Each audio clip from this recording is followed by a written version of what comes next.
الرؤية بقى مفادة، وده يعني رؤية إن شاء الله نحسبه على رؤية حق إن شاء الله. من رآها أنه رأى مجلسا فيه النبي محمد صلى الله عليه وسلم والرئيس محمد مرسي والحضور، وحان وقت الصلاة فقدم الناس رسول الله صلى الله عليه وسلم عشان يصلي، فالرسول صلى الله عليه وسلم قال بل يصلي بكم الرئيس محمد مرسي.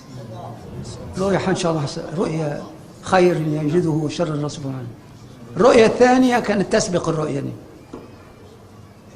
إن في مشهد صاحب الرؤية شاهد صحراء فيها 50 جمل، في عيال صغيرين بيلعبوا في الرمل،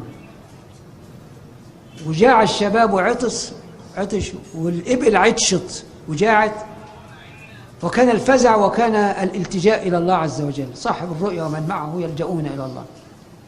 مع اشتداد الاستغاثة بالله انفلقت الأرض وخرجت منها ساقية ارتفاعها 10 أدوار تقلب الأرض، ويخرج الماء والطعام، وتأكل الإبل وتشرب وتتكاثر حتى بلغت الخافقين، والشباب يطعم ويشرب.